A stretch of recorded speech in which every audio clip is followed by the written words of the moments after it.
My name is Natalie. I'm 33. Last Tuesday at 2:47 p.m., I was standing in my sister Audrey's rented conference room on the 23rd floor of the Pinnacle Tower in the financial district, watching my mother Patricia slide a quit-claim deed across the glass table toward me, while my brother Jason stood behind her with his arms crossed like a bouncer at a nightclub I'd never be allowed into. "Sign it," my mother said. Her voice was flat, clinical, the way you'd tell someone to initial a credit card receipt. "Sign it right now, Natalie, or Jasmine will be arrested by 5 p.m. today for grand larceny." Jasmine, my sister-in-law, Jason's wife, the only person in my entire family who'd ever looked at me like I was worth listening to. I looked down at the document. 50 acres of rural land in Harmon County, the property my father had left me 5 years ago in his will. The land I'd visited exactly twice since his funeral, because every time I drove past the old fence line, I could still smell the tobacco and cedar scent of his flannel shirts. "What are you talking about?" I said. My hands were flat on the table. I could feel the cold glass through my palms. "Jasmine didn't steal anything. She stole $12,000 from Mother's safe," Audrey said. "She was standing by the window with her back to the skyline, arms crossed, wearing a charcoal suit that probably cost more than my rent. We have proof, surveillance footage, timestamps. Unless you sign over that land to Mother right now, we're filing a police report, and Jasmine will lose her nursing license before dinner." I looked at Jason, my older brother, the one who used to let me ride on his handlebars when I was 7. He wouldn't meet my eyes. "Jason," I said quietly, "you know Jasmine didn't do this." "Sign the paper, Nat." His voice was hard. "You're not using that land anyway. You've been squatting in that studio apartment for 3 years drawing cartoons for $200 a pop. Mother needs this. Audrey needs this. Stop being selfish for once in your miserable life." There it was, the phrase, the one my mother had been saying since I was 14. "Stop being selfish, Natalie." When I asked why Audrey got a car for her 16th birthday and I got a used bike. "Stop being selfish, Natalie." When I questioned why Jason's college was fully paid, and I had to take out $47,000 in loans. "Stop being selfish, Natalie." When I asked if I could come home for Thanksgiving after my father died and my mother said there wasn't enough room at the table. Before I go on, if stories about standing up for yourself mean something to you, please hit like and subscribe and tell me in the comments where you're watching from right now and what time is it there. I picked up the pen. I looked at the deed. The property description was right there in black ink. 50 acres, Harmon County, Lot 14B, assessed value $240,000. Assessed, not actual, because none of them knew what I knew. That 2 months ago, I'd gotten a certified letter from Vanguard Development Group offering me $10 million for the land because the county had just approved the Harmon Tech Corridor project, and my father's old hunting property was sitting right in the middle of the planned headquarters zone.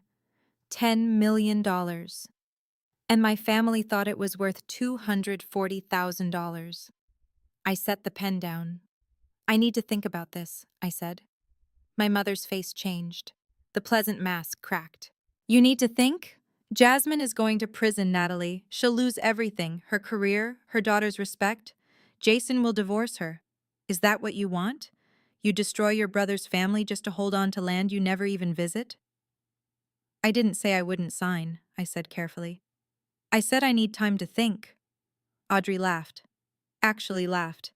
"Of course you do. You've always been like this, dragging your feet, making everything difficult. Dad spoiled you rotten, and now you think you're entitled to something." I felt my face burn. Not from embarrassment, from something else.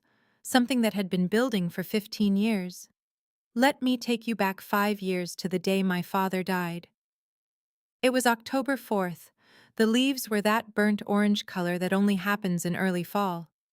I'd driven 6 hours from the city to the hospice center. I walked into his room at 11:32 a.m. He was awake, barely. The morphine drip was clicking every 8 seconds. "Natalie," he whispered. His hand reached for mine. Paper-thin skin over bird bones. "Listen to me. I sat. I held his hand. I could smell antiseptic and something underneath it. Something fading. The land, he said. Harmon County. I'm leaving it to you. Just you. Patricia doesn't know. I had the will changed 3 months ago. Dad. Listen. His grip tightened, surprisingly strong for a dying man. They're going to come after it. Your mother, Audrey, Jason. They're going to tell you that you don't deserve it, that you're being unreasonable, that family shares everything. He paused, breathed. The oxygen machine hissed. Don't believe them. That land is yours. You're the only one who ever walked it with me. You're the only one who ever asked me what I was thinking when I stared out at those fields. He smiled, weak, sad. You're my little architect. You see things they don't. Little architect. Because when I was 9, I'd built him a model treehouse out of popsicle sticks and told him exactly how we'd construct it on the property. We never did. But he kept that model on his desk for 24 years. I'll always find you, little star, he said. It was what he used to say when we played hide and seek in the tall grass. Even when I'm gone, I'll always find you. He died 16 minutes later. I was holding his hand when the monitor went flat. The first betrayal happened at the funeral reception. I was standing by the casserole table. Green bean casserole. My father had hated green bean casserole. Someone had brought 7 of them. My mother walked up to me. She was wearing black, elegant, composed. She'd cried exactly 3 times during the service, all perfectly timed. Natalie, she said, we need to talk about the estate. Okay, I said. Your father's will is complicated. There are some assets that need to be distributed carefully. The lawyer says we should all sit down together next week. Sure, I said. I didn't know yet. Didn't know that my father had left me the land. Didn't know that the lawyer had already told my mother and she was furious. I just want you to know, my mother continued, her voice dropping low, that whatever happens, we're family.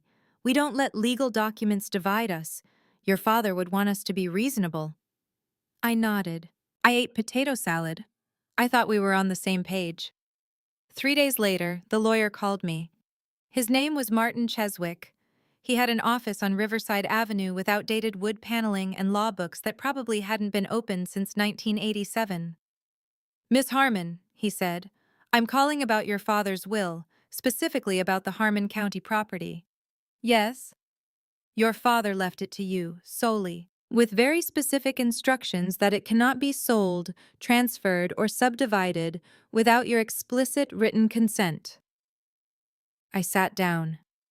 I was in my studio apartment, the one with the radiator that clanked every morning at 6:14 a.m., the one where I worked at a folding table because I couldn't afford a real desk.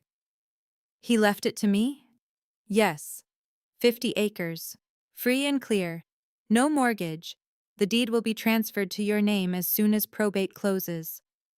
I should have been happy. I should have called my father's memory and thanked him. Instead, I felt my stomach drop. Because I knew exactly what was coming. My mother called me that night. 11:47 p.m.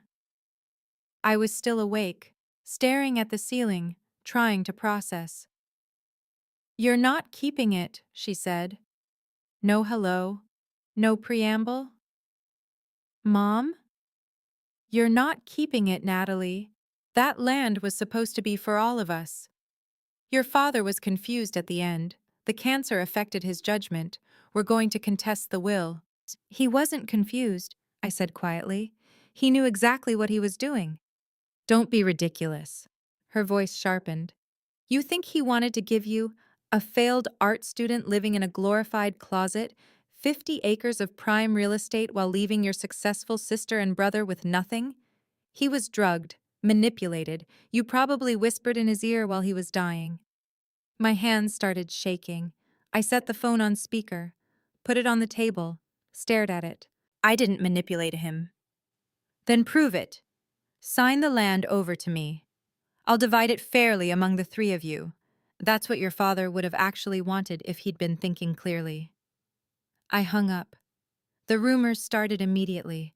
I don't know how, but within a week, everyone knew.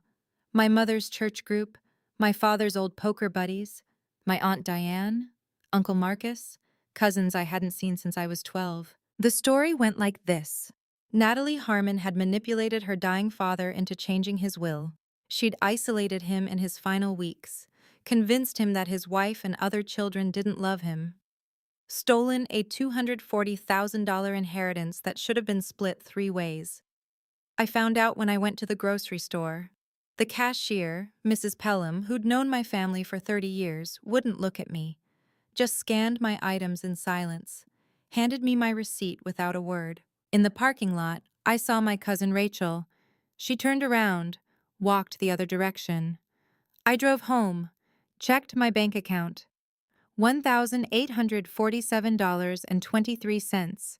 I had 2 freelance illustration projects lined up, one for an indie board game company, $400, one for a self-published children's book, $250. I was a digital illustrator. I worked from home. I drew fantasy landscapes and character portraits and corporate logos for businesses that couldn't afford real graphic designers. I was good, not great. Good enough to pay rent most months. My father had believed in me. You see the world differently, Natalie, he used to say. That's not a flaw, that's a gift. But gifts don't pay bills. I applied for a job at Henderson and Cross Marketing Agency, entry-level graphic design. They needed someone who could create social media content and basic website graphics. The pay was $18 an hour. The office was a 40-minute bus ride from my apartment. I got the job. I started the following Monday. My manager was a woman named Kendra Park. She was 52. She had 3 kids in college and a tattoo of a compass on her wrist. She brought me coffee on my first day and said, "You look terrified." "Don't be. This place is chaotic, but we're nice." She was right.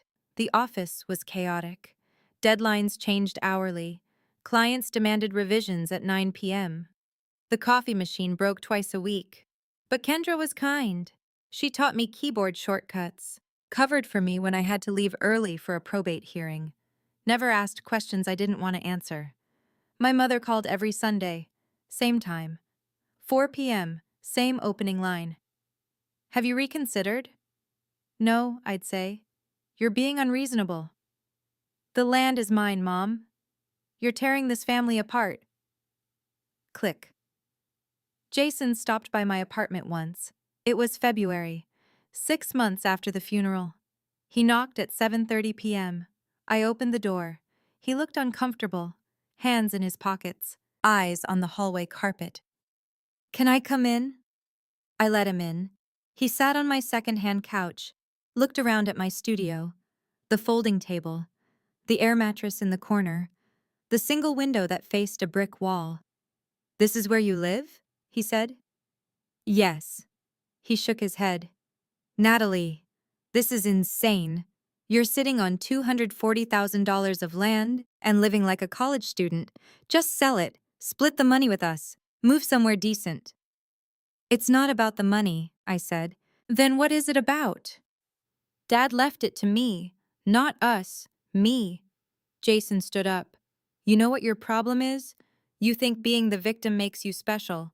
Dad felt sorry for you, so he gave you something he thought would make up for the fact that you've never accomplished anything. But instead of being grateful, you're hoarding it like some kind of trophy. It's pathetic." He left. I sat on that couch for an hour. Didn't cry. Couldn't.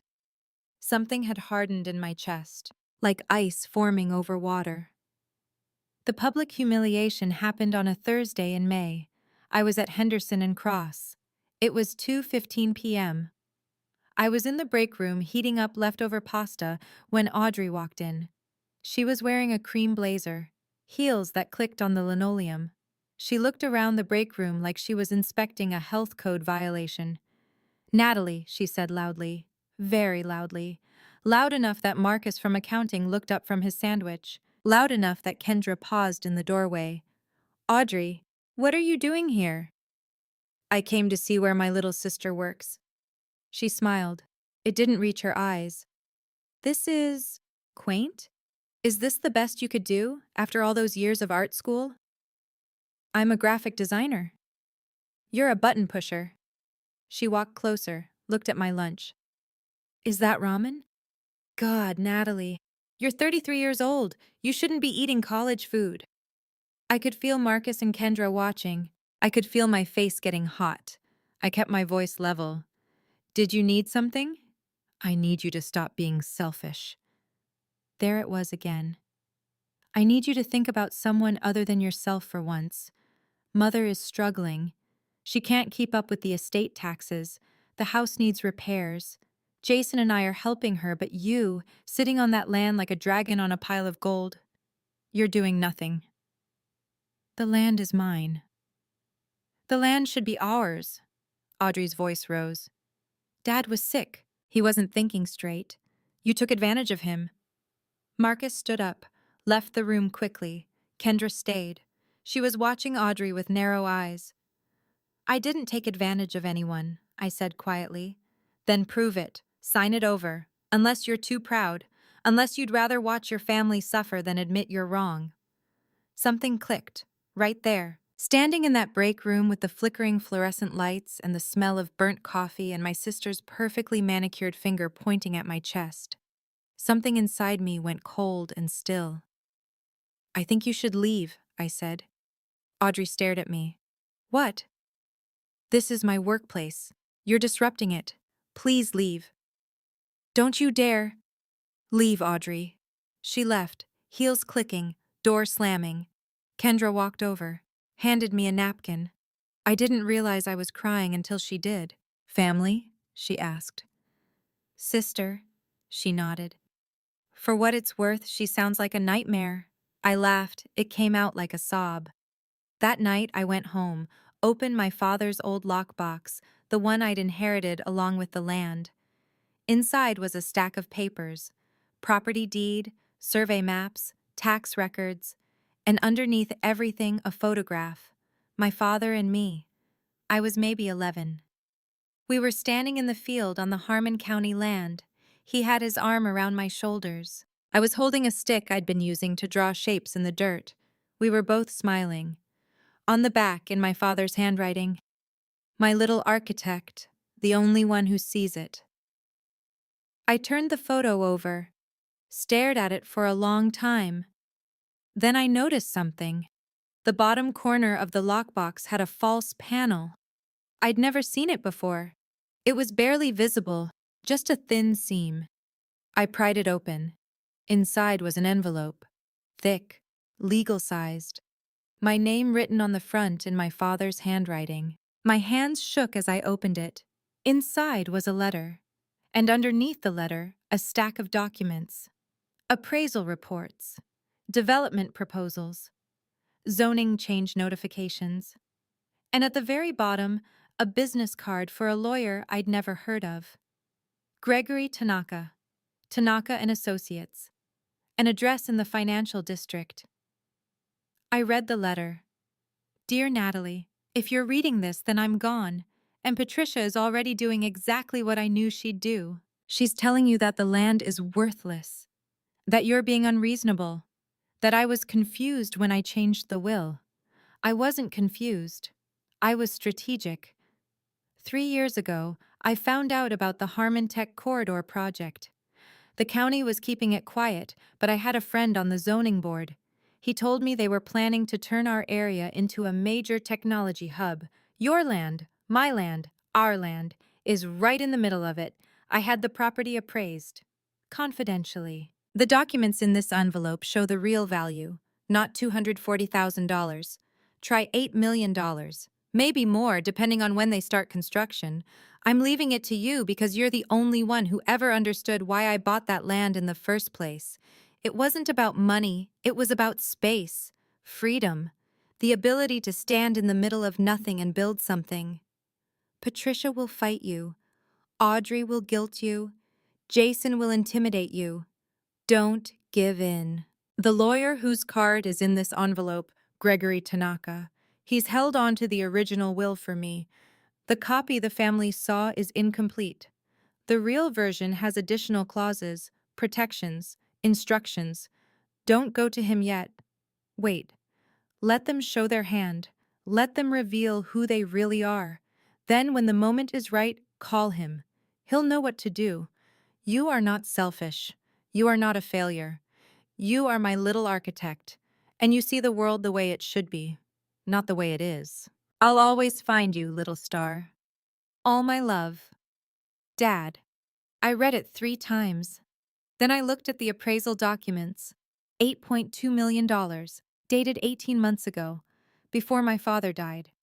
He'd known. He'd planned everything. I sat on the floor of my apartment. I didn't cry. I didn't scream. I just sat there, holding my father's letter, realizing that he'd been protecting me even from the grave. The next morning, I went to work. Kendra asked if I was okay. I said yes. I meant it. Over the next 6 months, things escalated. My mother stopped calling. Instead, she started sending letters, legal threats, accusations of elder abuse, claims that I'd forged the will. I didn't respond. I kept working, kept drawing, kept living in my studio apartment with the clanking radiator. Then, in November, 2 things happened. First, Vanguard Development Group sent me a formal offer. $10 million for the 50 acres. They wanted to break ground in the spring. The offer was good for 90 days. Second, Jason filed for divorce from Jasmine. I found out about the divorce when Jasmine called me. It was 11 p.m. She was crying so hard I could barely understand her. He says I'm a thief, she sobbed. He says I stole $12,000 from Patricia's safe. Natalie, I swear on my daughter's life, I didn't take anything. I don't even know the combination to that safe. I believe you, I said. He's going to take everything. The house, our savings. He says if I contest it, he'll have me arrested. I'll lose my nursing license. I can't lose my license. I have Emma to support. Emma, Jasmine's 15-year-old daughter from her first marriage. A good kid, smart. She wanted to be a veterinarian. Jasmine, I said carefully, did Jason tell you to do anything, sign anything? He told me to convince you to sign over the land. He said if you did, he'd drop the theft accusation. He'd let me keep the house. We could stay married. There it was, the scheme. They were using Jasmine as leverage to get me to give up the land. Don't sign anything, I said. Don't agree to anything. I'll handle this. How? Natalie, I don't have money for a lawyer. I don't have... Trust me, I said. Just trust me. I hung up, looked at the business card. Gregory Tanaka. It was time. I called him the next morning. His receptionist put me through immediately. Miss Harmon, he said. His voice was warm, kind, like someone's grandfather. I've been waiting for your call. You knew my father. I did. He was a good man, a smart man. He told me you'd call when you were ready. I'm ready. Good. Can you come to my office tomorrow at 10 a.m.? I went. The office was on the 41st floor of the Riverside Tower. Floor-to-ceiling windows, mahogany furniture.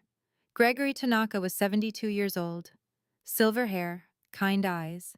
He shook my hand and gestured to a chair. Your father came to see me 4 years ago, he said. He told me his family was difficult. He wanted to make sure you were protected. Protected how? He opened a file, pulled out a document. This is the original will. The one your family saw was a simplified version.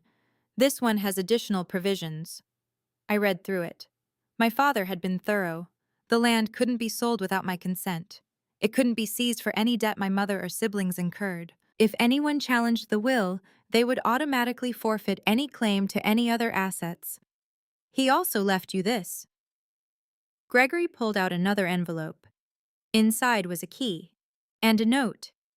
Natalie, if you're reading this, you've decided to fight. Good. The key is to a safe deposit box at Riverside National Bank, Box 2847. Inside, you'll find everything you need.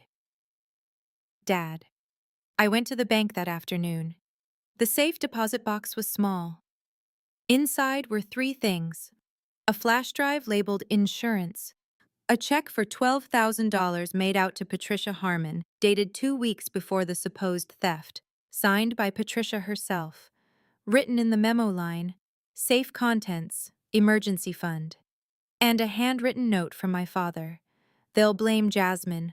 Don't let them." I took the flash drive home, plugged it into my laptop. It contained security camera footage from my mother's house, dated 2 months ago. The footage showed Audrey walking into my mother's office, opening the safe, taking out stacks of cash, counting it, putting it in her purse, closing the safe, walking out. My father had installed a hidden camera. He'd been recording them for years. I sat there staring at the screen, and I started to laugh. Because my father had known. He'd known exactly what they would do, and he'd prepared for all of it. The next day, I did something I'd been thinking about for 6 months. I bought a lottery ticket. It sounds insane. It was insane. I was standing in a 7-Eleven at 6:32 p.m., buying a $2 Powerball ticket with money I should have been using for groceries. The jackpot was $127 million. I picked my numbers: my father's birthday, my birthday, the coordinates of the Harmon County land. I won. Not the full jackpot, but the 5-number match plus the power play. $54 million. I didn't tell anyone. Not Jasmine, not Kendra, no one.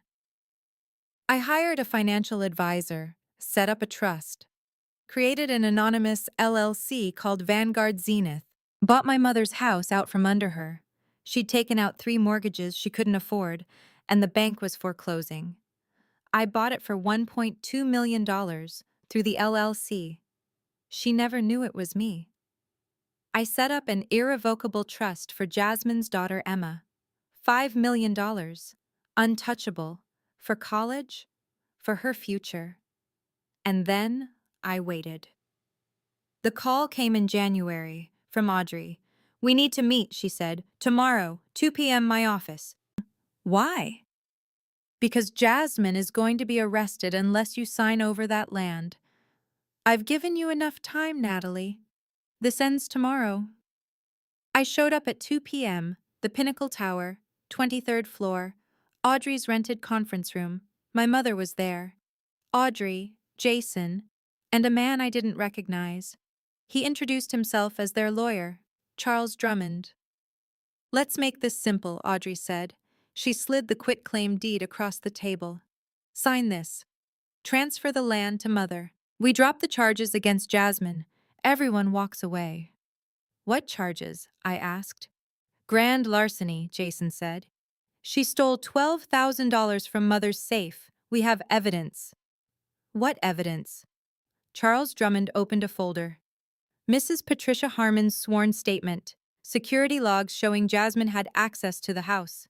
The fact that $12,000 is missing." I looked at the quitclaim deed, at my mother, at Audrey, at Jason. Then I pulled out my phone. "Before I sign anything," I said, "I'd like to show you something." I opened the video file, set my phone on the table, pressed play. The security footage played. Audrey entering my mother's office, opening the safe, taking the money. The room went silent. Audrey's face drained of color. That's not, that's you," I said calmly. "2 months ago, taking $12,000 from Mother's safe, the same $12,000 you're accusing Jasmine of stealing." "Where did you get that?" my mother whispered. "Dad installed a security camera. He's been recording you for years." I pulled out my laptop, opened it, pulled up more files. "Here's footage from 3 years ago. Jason taking $8,000. Here's footage from 4 years ago. Audrey forging Mother's signature on a home equity loan application. Here's footage from 5 years ago, right before Dad died. Mother emptying his medication drawer and replacing his heart pills with antacids." My mother stood up. "You're lying." "The timestamp is right there. May 3rd, 3 weeks before Dad's heart attack. You swapped his nitroglycerin with Tums. You killed him. I did no such thing. The medication bottles are in evidence locker 447 at Riverside Police Department. I had them tested. Your fingerprints are on both bottles. The lawyer, Charles Drummond, was staring at the screen. Mrs. Harmon, I need to speak with you privately.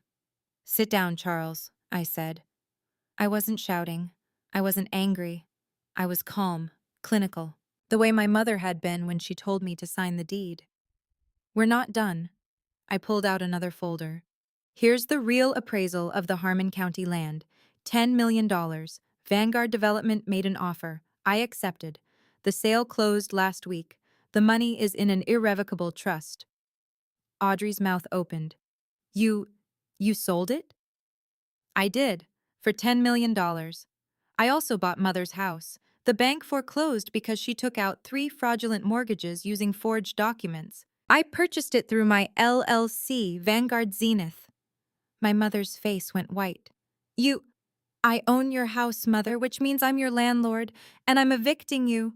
You have 30 days. I turned to Jason. I also bought your house. You took out a home equity loan using Jasmine's forged signature. That's fraud. The bank sold the note to me for $240,000. I'm calling it due. You have 48 hours to pay or I foreclose. Jason lunged at me. Gregory Tanaka, who'd been sitting quietly in the corner, stepped forward. Touch her, and I'll have you arrested for assault, Gregory said mildly. Jason stopped. I looked at all of them. My mother, my sister, my brother. 3 people who'd spent 5 years telling me I was selfish, worthless, a failure. I didn't come here for revenge, I said. I came here for truth. Dad knew this day would come. He prepared for it. These documents speak for themselves. I stood up, closed my laptop, picked up my phone. Jasmine's theft charges are being dropped. I've already spoken with the DA. The evidence against her is fabricated. If you pursue it, I'll release this footage to every news outlet in the state. I looked at Jason. You're going to sign divorce papers returning Jasmine's share of your assets. All of them. The house, the savings, the car, everything. If you don't, I'll release the footage of you embezzling from your employer. Yes, I have that too. Dad was very thorough, Jason signed. His hand was shaking so hard he could barely hold the pen. I looked at Audrey. You're going to resign from the hospital board, quietly, today. Because if you don't, I'll release the footage of you accepting kickbacks from pharmaceutical reps. That's a felony, Audrey. You'll lose your medical license. Audrey's perfect composure cracked. You can't. I already did. Your resignation letter is on the board president's desk. You have 2 hours to make it official. Finally, I looked at my mother. You told me I was selfish, I said. You told me I was tearing this family apart. You told me Dad was confused when he left me that land. I pulled out one last document. My father's letter, the one from the lockbox. He wasn't confused. He was protecting me. From you. I read the letter aloud. Every word. The part about the appraisal, the part about waiting for them to reveal themselves, the part where he called me his little architect. When I finished, my mother was crying. Real tears. Not the performative ones from the funeral. Natalie, I'm not done. I pulled out a final folder. This is a forensic accounting report. It shows that over the past 15 years, you've embezzled $320,000 from Dad's business. You've been writing yourself checks, hiding transactions, filing false tax returns. The IRS is very interested in this. Charles Drummond stood up. Mrs. Harmon, I strongly advise you not to say anything further without— She doesn't need to say anything, I said. The documents speak for themselves. I looked around the room. 37 people were watching. Executives from Audrey's building, cleaning staff, security guards. Gregory Tanaka had made sure of that. I won $54 million in the lottery, I said, 3 months ago. I told no one except my sister-in-law, Jasmine, because she's the only person in this family who ever treated me like a human being. I paused.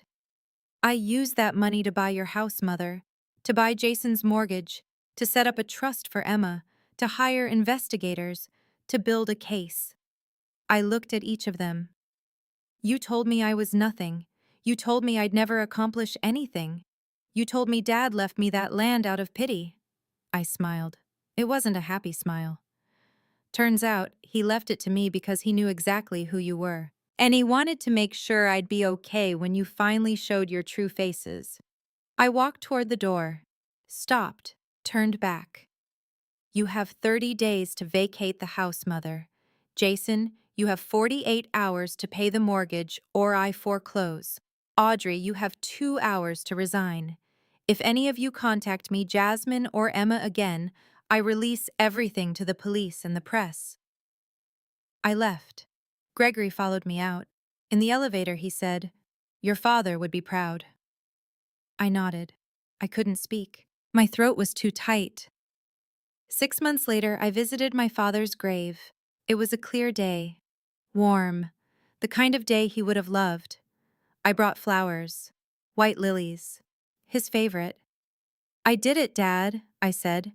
"I stood up for myself, just like you taught me." The grass was green.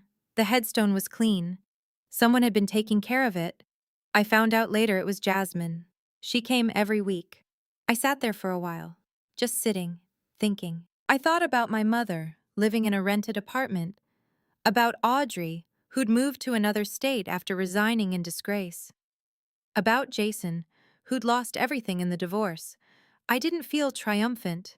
I didn't feel vindicated. I felt tired, sad, relieved. 1 year later, I moved. Not far. Just to a better apartment, 2 bedrooms. Sunlight, a view of the park. I kept working as an illustrator. But now I did it because I wanted to, not because I had to. I started a scholarship fund in my father's name. For kids who wanted to study art or architecture. Kids who were told they'd never amount to anything. Emma got into veterinary school. Full scholarship. Plus the trust fund. She sent me a thank you card with a photo of her and Jasmine.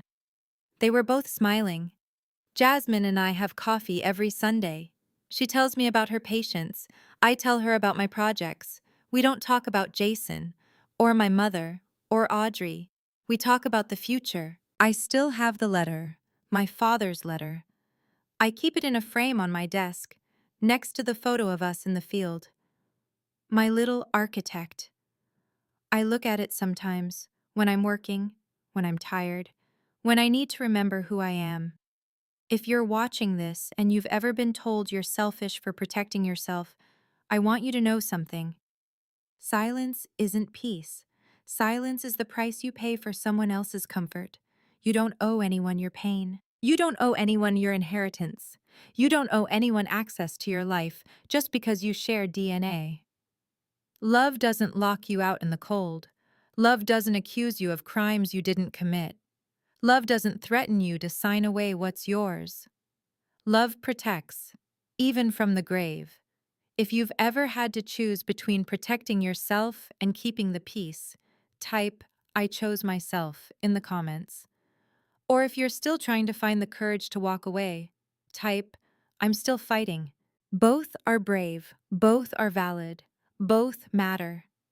If this story meant something to you, check the description for more stories just like this one. Thank you for being here. Thank you for listening.